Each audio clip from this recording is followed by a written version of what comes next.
Hello, wizards and warriors. It is time for our weekly cult meeting, Wizard Wednesday. This is Dota And Jitsi. hello. We are your hosts for Wizard Wednesday today. Elf, he is out. He is giving a TED Talk today. He's going to give a TED Talk on decentralized world building. Bear Snake is out in Las Vegas at a merchandising convention, getting the world ready for Runiverse merch. And today, your hosts are Dota and Jitsi. It's going to be a great Wizard It's Wednesday exciting. I want to see today. that TED Talk. Yeah, exactly. I know. I wondered if even we should just have Elf's TED Talk be the Wizard Wednesday. We just tune in, listen in, let Elf talk about world building. But no, instead you get to hear me. So yeah, I went out to the bear cave this week. It was really incredible. So it was really fun with myself and Elf and Bear and Nalgene and Loch Ness and a couple other people too, and it was so fun. We basically just all went into the bear cave, and I'll talk about that a little bit. Just really planning out everything that we wanted to do for Forgotten Runes for the Runiverse, and I can talk about each of those things individually. But I think one of the things I've been thinking a lot about is really just how do you create a brand from nothing, right? I think we think a lot about how can we get Forgotten Runes to cross the chasm out of being like just an NFT project and out into being something that's like part of the public conscious. When I look at sort of the list, I talk about this list all the time, right? You look at the list of the highest grossing media franchises of all time. And there's a lot of the usual suspects, right? So you see Pokemon and, Mickey Mouse, Winnie the Pooh, Star Wars, Mario. One of the ones that I think that really stands out to me the most as very interesting is Hello Kitty. Hello Kitty really, what's interesting about Hello Kitty, one is, well, for first thing is it's number two on the list, right? Pokemon is number one. And Pokemon started out as, I believe, like a Game Boy game, and then branched out into all of the individual characters. And there's a lot of overlap with Pokemon, as there is with Forgotten Runes, because of the nature of the fact that like there are so many different Pokemon characters, but then they like sort of like form up to be the bigger brand of Pokemon in general. And I think that is like a really interesting kind of like analog for what we're trying to do because we have so many characters in our universe. Hello Kitty is really interesting though because it didn't start as like a book. It wasn't a game. It wasn't there wasn't a movie, a Hello Kitty movie. Hello Kitty actually just started as a coin purse. Right? Hello Really? Kitty actually yeah. Yeah, so if you look, the original coin purse from Hello Kitty came out in 1975 and it's this adorable little picture of Hello Kitty. She's sitting down and there is a goldfish sitting to her right, and then a bottle of milk sitting to her left. And really, like she has no mouth, right? And the idea is that you can kind of like project sort of whatever emotion you're feeling onto her face, right? Is she looking like satisfied? If she's sad, is she bewildered? Is she sort of like pensive? And without having a mouth, actually lets Hello Kitty be this like sort of I don't know, every cat. And it started out as this coin purse, and really, Hello Kitty is like pretty much all merch. They didn't have the first Hello Kitty show until like 1995, which was like 20 years later.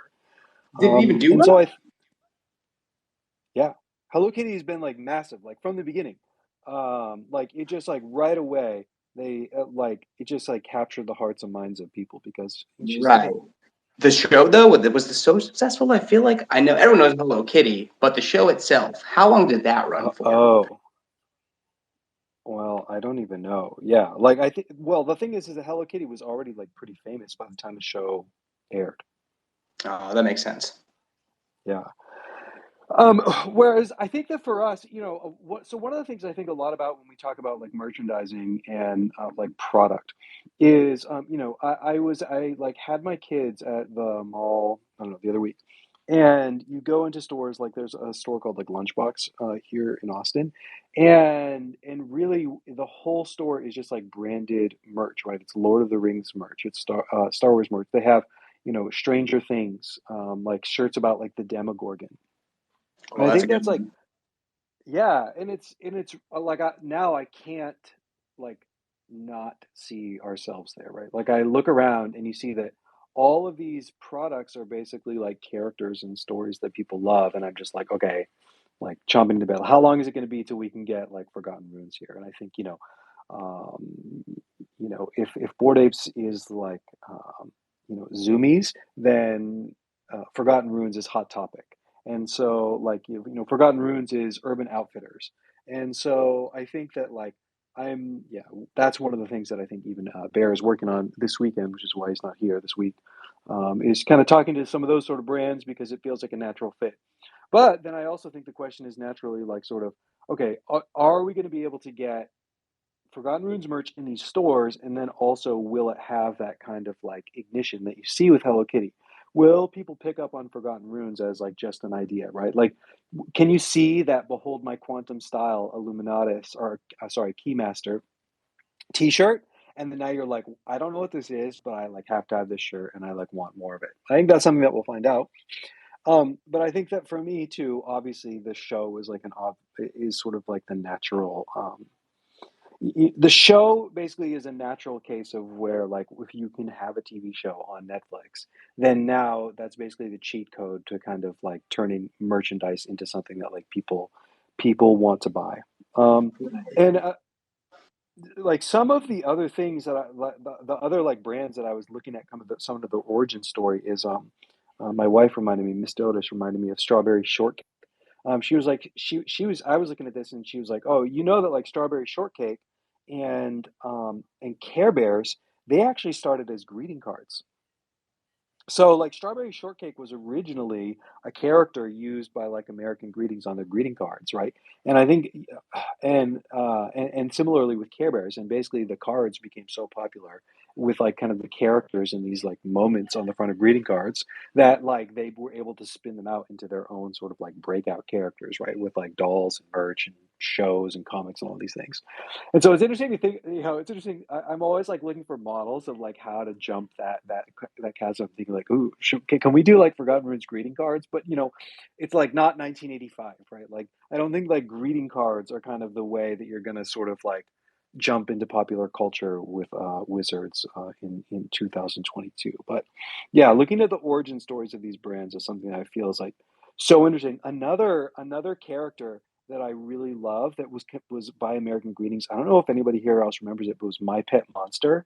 Was there anyone here that like listened that like had a My Pet Monster? So it was like my favorite doll growing up, where he had this like big horns. He's blue. He had this like corduroy belly, and the like he had the handcuffs, right? And so the handcuffs were like really good to use to hit your sister with or try to put them on your siblings. And yeah, My Pet Monster was like my favorite.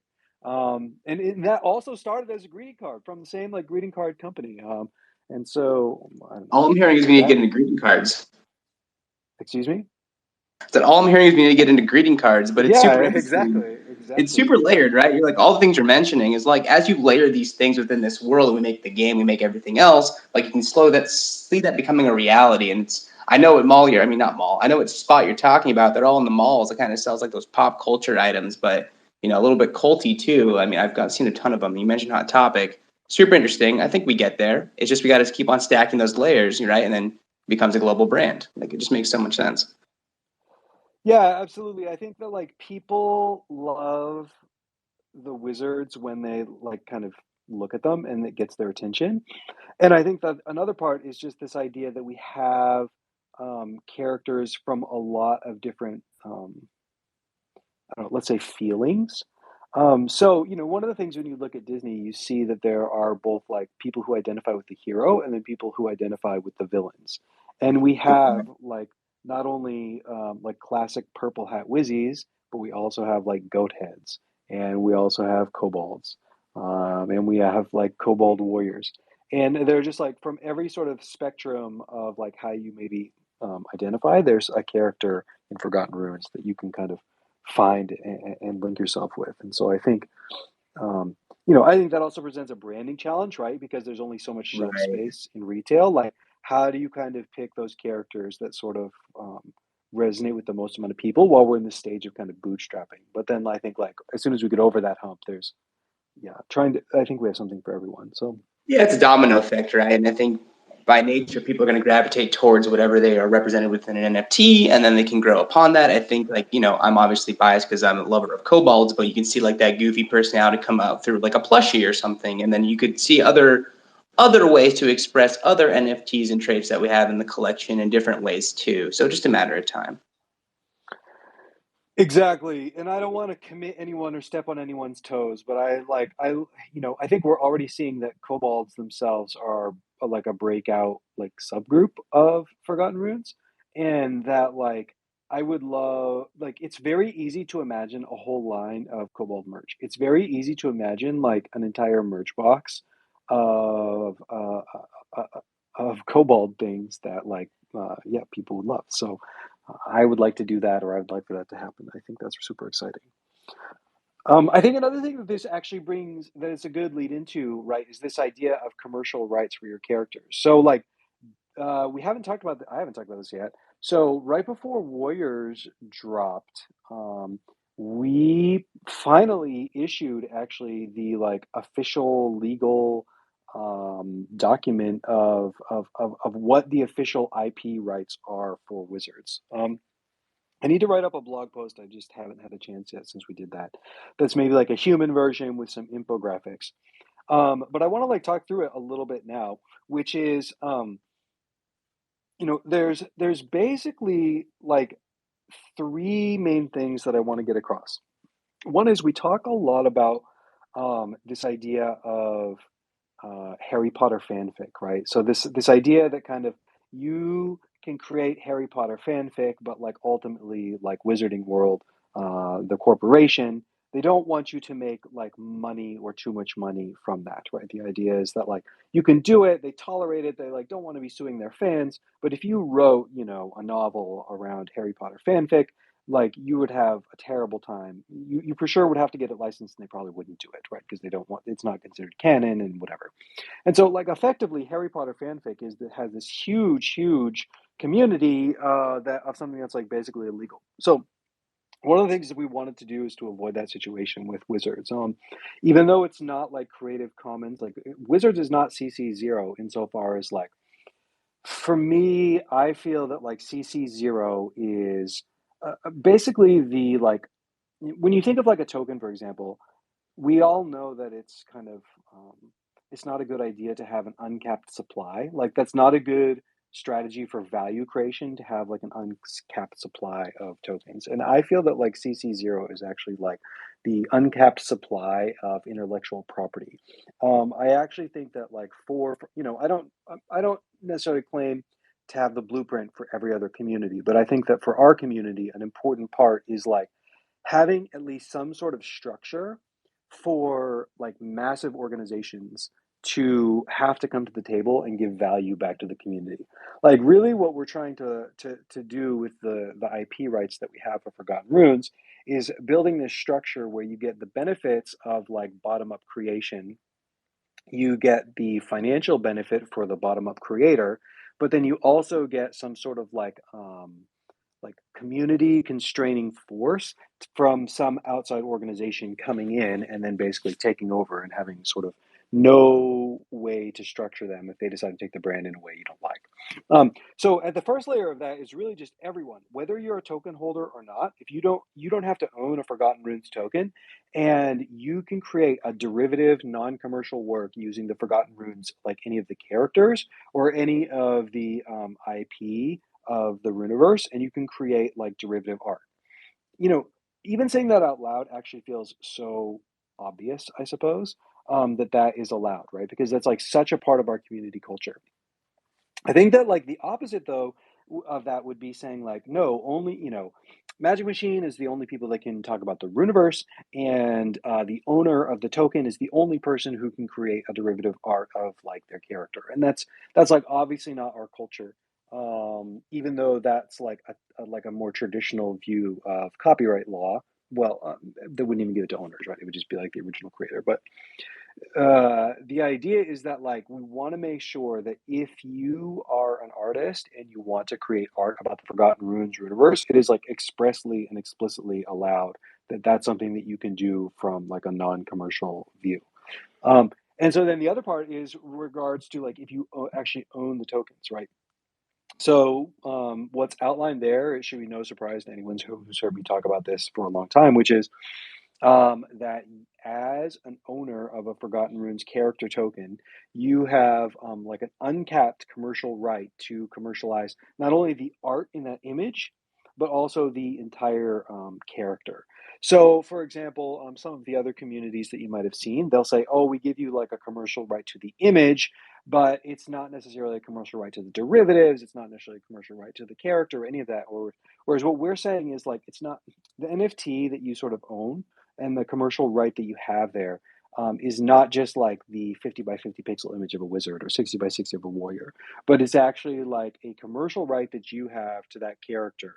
Um, and the way that we basically structured it is the following, which is like it's up to you don't owe any royalties back to Magic Machine or the community up to $5 million.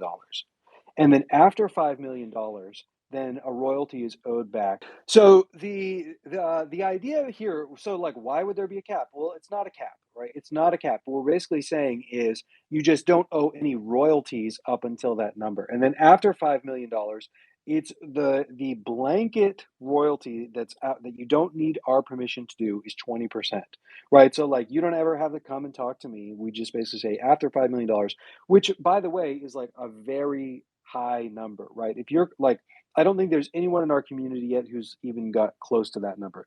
That to us, even 1 million was like kind of borderline in terms of like, something an individual might be able to commercialize. I think by the time you hit $5 million in revenue, that's a very small number of people that will ever reach there. I mean, hopefully it's growing, but that to me that felt like there's a very clear demarcation between like sort of an individual commercializing and then someone who's like a professional organization.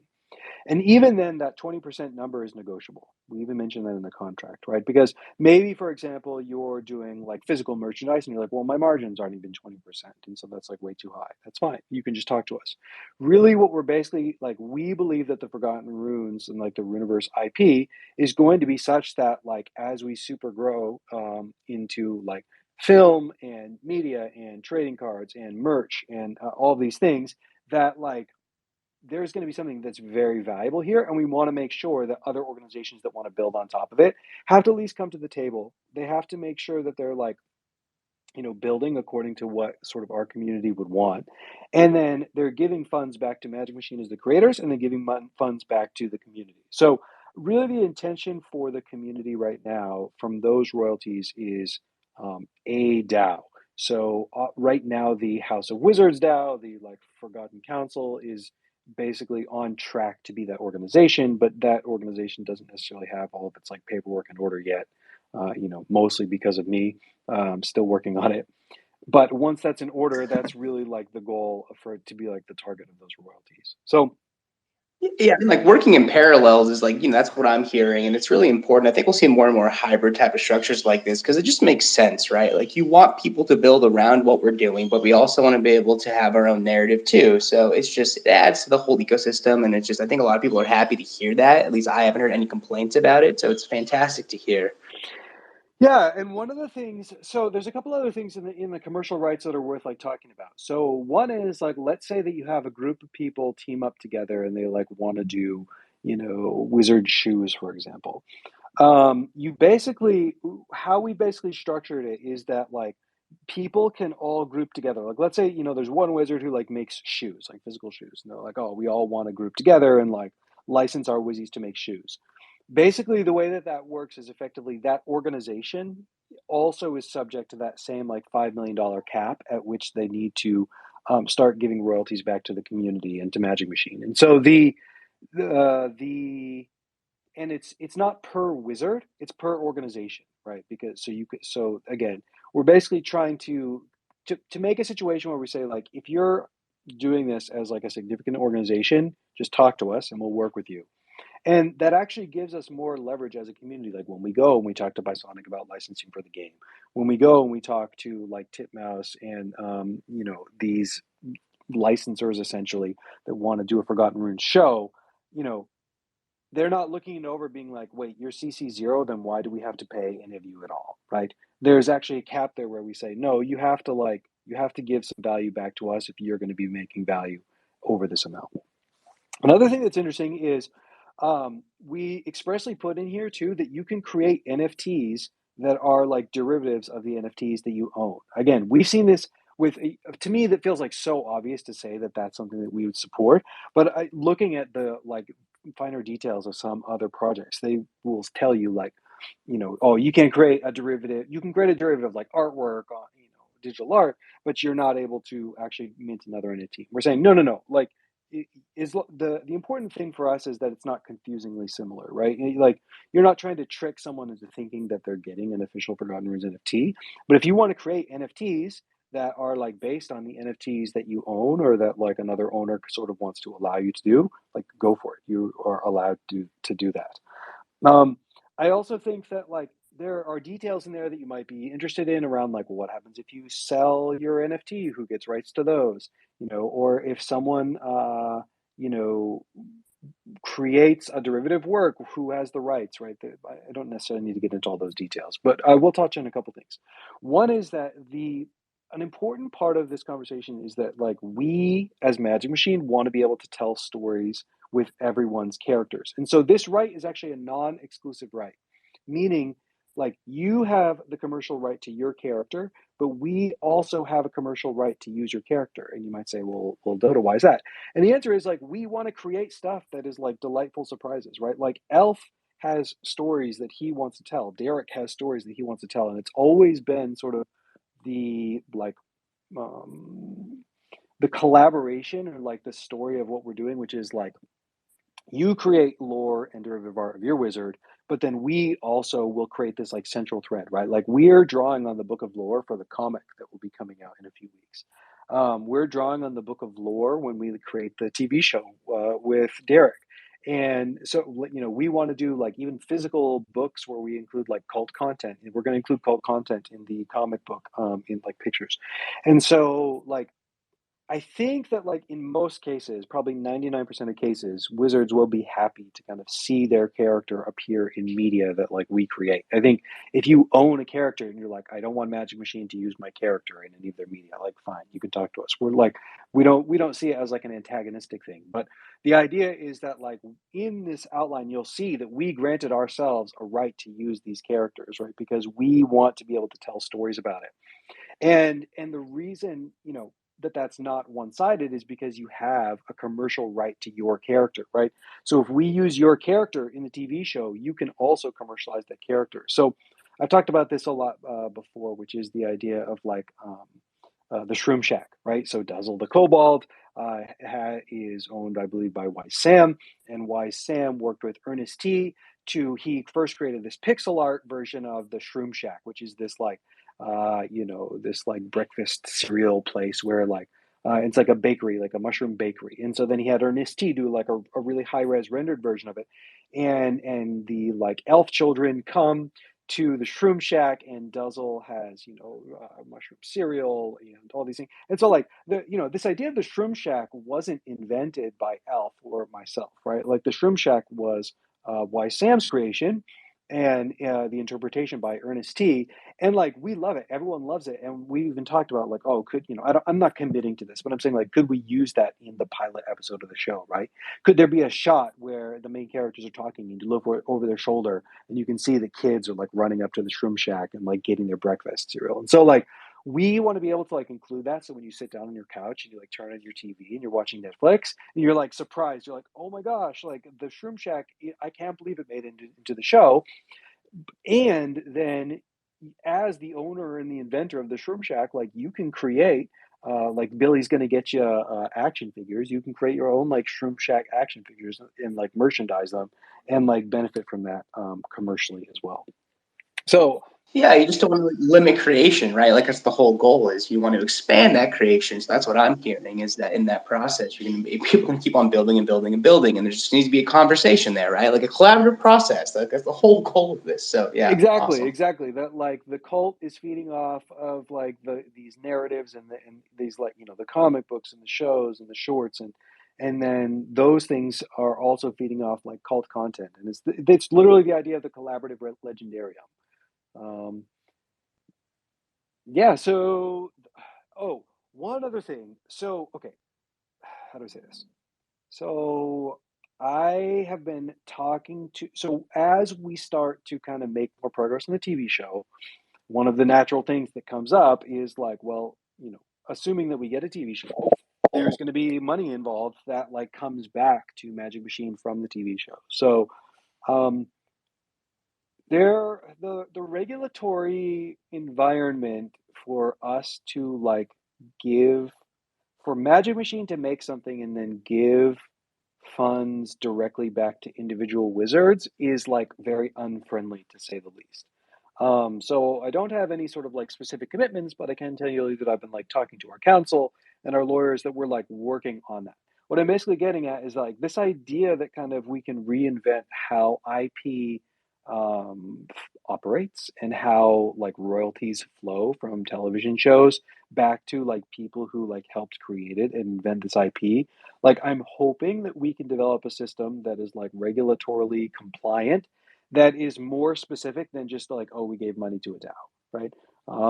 So I don't have like those details worked out yet, but I like that. I mean, really, to me, that's sort of like the part of the mission of Magic Machine, right? Is to upend how IP rights are handled, how like royalties are handled in this way, and so like yeah, I'm hoping to have more news on that like eventually, but that is not a fast process. I mean, it'd be 6 months before I have something more specific there, but yeah. Yeah, people will be happy to hear about that. We've seen a couple projects in the space do the exact same thing. That's their whole idea, right? So like, yeah, it's around the corner and good to know that we're thinking about it moving forward. I have seen other people in the space talk about it, right? They say, oh, if your thing is featured, you get royalties. I don't. I think one of two things is happening in the cases that I've seen. Either A, they're not based in the US, or B, they are not being mindful of the regulatory environment, or like, yeah, or Mm. really when you look at 2018, I think is a really good comparison, actually, in many ways. Um, in one way in particular, which was like if you have been around since then, one of the things that you notice with like the SEC in particular is you would watch these projects just like blatant disregard for like securities laws, right? And like I remember going into a conference and talking with this guy who was doing Bitcoin ATMs, and like he was explaining the business to me. We like sat down and hung out and whatever. He's a really cool guy. And I'm just like, wait a second, what do you do? He's like, oh, I put up these booths and like people like, they can buy Bitcoin with these booths at like the dentist office or whatever. And like I just remember thinking that was like crazy to me. I'm like, how do you not get like charged with money laundering or whatever? And he's just like, no, it's like not that big of a deal. Like we get people's licenses or whatever. So like whatever. And he's like telling me it's so lucrative. He's like trying to get me to install one of his like Bitcoin ATMs or whatever. And I'm just like, nah, I'm good.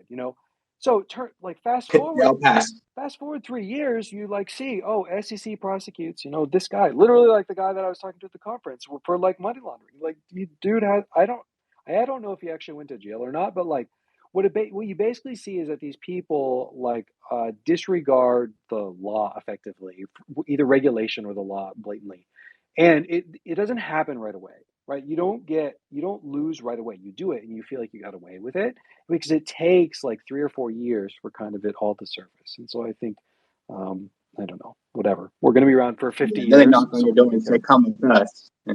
Say that again.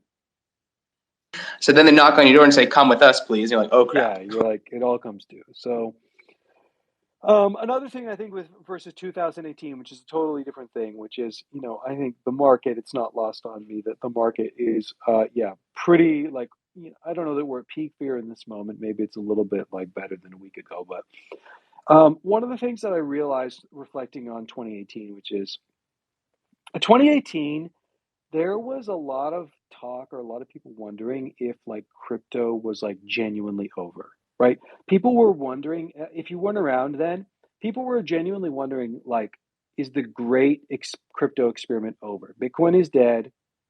Like crypto didn't work, and now we're just like that. That was it, And I think that like right now that things are bad in the market, but that's like clearly not the case. Like, not that it won't go lower. Like, sure, it probably will, but the idea that kind of you're going to put this genie in the bottle or that the genie is just straight up going to die, I think is just like so obviously false, right? And so I think this time, as it is right now, it's around just sort of like, finding opportunities within your time preference, but like ultimately, like crypto is here to stay, right? It's not going anywhere, and I think that's a huge, huge difference from kind of a 2018 mentality. So I don't know if you saw, but JMW, so JMW 327, right? So did y'all see this go down? So this person is a pixel Yes. artist, yeah. So this person is a pixel artist that like actually their work was one of the reasons. I think when I saw Nalgene at the Bear Cave, I think he said that he was or this person was the very first person I asked them to reach out to for us to hire to help do pixel art, JMW, because their art is just so beautiful. And yeah, Phenomenal. Yeah. you just feel like warm apple cider and autumn in your soul when you look at their work. And we've reached out to them before and never really kind of got anywhere. And then they published a tweet and they were like, I'm going to try out NFTs. I don't understand them or why they're controversial, but I can't keep making less than 10,000 a year. And if there's a chance I'll be able to afford healthcare and stuff, I'm sorry if it offends you. Please do whatever makes you feel comfortable, right?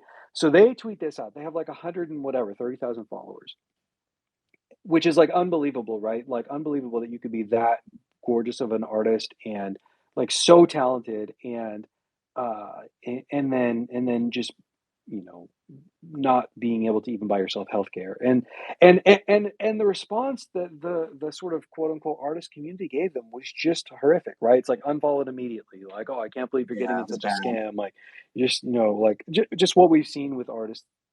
When I say artists, No support at all. Yeah. yeah, it's just sad. And so, at that time, I don't know and I saw that and I thought, uh, WWRD, like what would Ryan do? Ryan Zur, and I think about the fact that like Ryan will, when he bids on NFTs, he tries to make a statement. And so one of the things that I did is so I bid on his NFT for 5 ETH, which is like not at all notable in terms of like high bids for like NFTs, of course, right?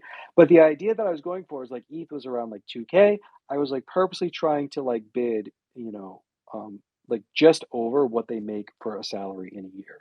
And then like tweeted about it and it was so great to see like all the retweets started being like, yeah, this person can't afford health insurance. All of a sudden they're about to make their year's salary within the same afternoon that they launched their first NFT. Hours. Yeah. Yeah. And what you really saw was the whole NFT community come together and like bid it up, right? They became really like almost like a symbol, like the insults and attacks that they got for going to NFTs actually became like a rallying cry for the NFT community to bid on their work, right? So like I bid five, Trade Daddy bid 5.5, and it ended up selling to Fozzie Bear for like over 20 ETH or something. And so I think really the NFT That's community amazing. yeah, we just like want to like reward artists that are like willing to make that jump.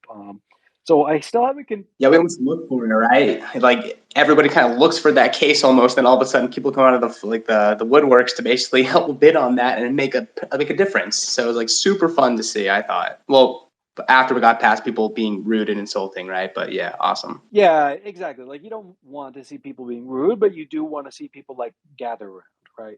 That we're just like, no, the water's warm. This is a good community. We value art more than you doing like $200 commissions, right? Like I think even wizards were piping in to their commissions, being like, "We'll pay 300, 500, $600, for these commissions," which we would, by the Right, way, like yeah. please come commission this. Yeah. Totally, yeah. So I've reached out. I don't know that they're necessarily looking for a job right now, but I mean, if yeah, JMW, if you're listening in, you can come work for Magic Machine full time. We've got plenty of pixel art to do. So yeah, so I think that's mostly everything I wanted to cover for that's on my agenda. So I know that we have Reptar was going to come up and chat from the DAO to talk about some of the proposals. So Reptar, if you're here and you want to come up, if anyone else has some commentary they want to add or just chat, please come on up. Yeah, We'll while people come up here, I can kind of go into like one of the NFT New York map that we talked about a little bit that we're going to be bringing to the table and kind of the events and just like the event in general. So Locke and I are kind of putting together a map right now for NFT New York. It's going to be a combination of passive events and active events. That everyone can kind of like have an idea of what people are doing that are part of the cult. And then if you're not part of the cult, that's fine too. But we're gonna have a map pushed to everybody so that we can have a little bit of organization, but have it free flowing. And I just wanted to like express to everybody here that I'm going to be out there for like an entire week. So if anyone needs to like help put something together or they want to go do something, if no one to go do stuff, I am your friendly neighborhood kobold, and I will be glad to conversate and do things with everyone there. I want it to be a fun venture. It's one of the main goals. That's just around the corner. We should have more details on that soon. But yeah, let's organize it a little bit.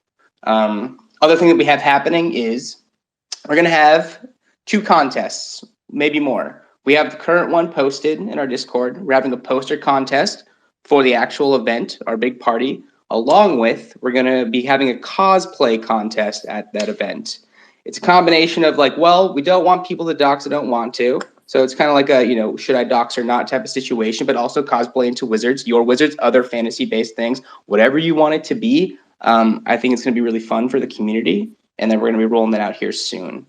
Let me see if Reptar's up here. We can pass it off to him now. Actually, there's only a couple things I wanted to talk about. Thanks, guys. A lot is happening in the DAO. We're almost at the end of May, which means that we're voting in almost 2 weeks. On the 6th, I think, is when everything starts. So I just want to let everyone know we have some incredible proposals up to vote. I'm going to go through them one by one, just give you kind of like a brief recap. And if you have some time, you should definitely check out our discourse. I'll post it in our Discord after this. So one that just closed for commenting today was Monday Magic Memos, submitted by our beloved Henvoid. And this is for a podcast/video style cast news show of just a weekly recap of everything going on in the wizard world. This would be kind of like accompanying Bonzo's already magnificent interviews. It's just really hard to produce a video while you're also having a job. So this would supply a video editor to help them put together the videos. It would be a 1-month trial, which I think is very exciting to check it out. The more wizard news, the better. I know a lot of people entering our community say there's just a lot going on. I think just having that little 20, 30-minute recap every Monday gets you ready for the week. It's awesome. We've also got the Professor's Library, submitted by O. And this would be an interactive and immersive way to understand and get to know our project, almost like a mini game. It's incredible. The pictures so far look great, and I know TV is working on it with him, as well as Young Lizzie, Mini Joe as well. It looks like it's going to be a multi-part one, with the first one being a proof of concept, and the second one being up actually like working stages for us to play with and be interactive with. That one is closing up soon for comments, so you should check it out before that one's over. We've got 2 books on the pipeline. The first, submitted by Cyberwaffle, The Black Letter of the Lich. This is going to be a book about the witch Lamia of the Hills, which I definitely just mispronounced, and the Sacred Flame. It's still going to be about 300 pages. over the course of 12 to 15 months to get it written. And then we have another book submitted by none other than our beloved Sphinx. And this one is called Legends of the Forgotten Ruins, The Shadow Key. Now, this is a huge proposal. I suggest everyone read the TLDR because it is probably like a 5 to 10 page book, but it would be a very collaborative experience, like for anyone to submit in. There's a Discord if you want your wizards to be in the story. It looks like it's already got a lot of support and is moving towards publishing goals and working with on this. But it is about a 120,000 word novel, and it should be ready for next fall if it all gets funded. So log on to Discourse, check out our proposals. Voting starts in 2 weeks, and let's get some things funded. These are awesome projects. So Hi, cool. Elf. Oh, Elf. Hey guys! Hey. What's up, wizards? Hello. So, did you blow their socks off? I actually kind of did. Sorry to interrupt, Reptar. No, I just got out of the TED Talk, and I got to tell you, I did the whole thing in one shot. No redos. Yeah, that should be pretty easy for the editor to put together. But yeah, it was about what's that? I said ready to watch. Yeah, exactly. It was it was about a decentralized world building, and I mentioned a few wizards from the cult in it. So you guys will have to see who that is when the piece comes out. That is so exciting. I watch TED Talks religiously. I remember so vividly, 7 years ago. I think I've gone through the entire library of TED Talks. So I'm super excited to hear that one from him. It's going to be so good. I think my favorite TED Talk is the one where the guy trained crows to bring him coins and stuff. You know what? That sounds like a good one. I super want to do it, but I have dogs, and they always bark at the crows. So I got to get rid of my dogs. You got to train the dogs first. Yeah, exactly. Yeah. Train the dogs to bring me gold coins. Yeah, there you go. There's a TED Talk. No, I have no idea what you guys have been talking about. I think Reptar was going over some proposals from the DAO. Proposals, and I can piggyback off that too, because we're planning to let people come up to Coffee with Magic Machine to do that process as well, talk through proposals. So we'll have that happening in the future too. So yeah, just some DAO talk. Great. And then I don't know if Dota talked about this, but Dota, did you tell him how we all met in the bear cave the last few days? I did, but I actually wanted to talk about our whole constellation diagram. I still could, but go ahead. Yeah. Oh no. Well, yeah. I was just gonna say it was great. It was the first time that, funnily enough, it's the first time I've ever met Locke. I met Nalgene, a few other team members. It was the first time that all three of us, Dota and Bear and me, were together. Yep. The bear cave is a magical place, and it's we talk daily over Discord and over Zoom, but nothing really beats just being in the same physical space together. And we got a lot accomplished. We got a lot of planning done. We're optimistic. And yeah, I'm really excited about the future of Forgotten Runes and Magic Machine. It was super fun. We talked about really just. So I opened up with this a little bit. So I actually talked. Did you, Elf? Did you ever know My Pet Monster? Where it was this big Heck yeah. plush doll. Yeah, it was so that actually started from the American Greeting Card Company. Well, I won't refresh you. We already talked about this earlier. Okay. So one of the things that we talked a lot about in the Bear Cave was just sort of there's really 8 big things that we're working on, right? So it's the NFTs themselves, and just moving that forward. There's merchandise, apparel, film, TV, publishing, Web3 tools, events, and games, right? And so, I mean, honestly, I could dig in all of those. But really, one of the things that we sat down and we're like, okay, apparel. What does the merch look like that we want to do, right? And so we have, we have some merch that looks like streetwear that feels like modern and is something that you could wear every day. And then we have like other apparel that sort of like pushes the nostalgia button, like the Behold My Quantum style T-shirt, right? And so we kind of dug in with different ideas there. We talked a lot about the show and kind of the process of what's going to be happening there. Derek is working on sort of the pilot and the treatment, and we're hoping to be able to pitch some of those things this summer. Um, Bear is working on publishing, so we're doing some books, which would be really fun.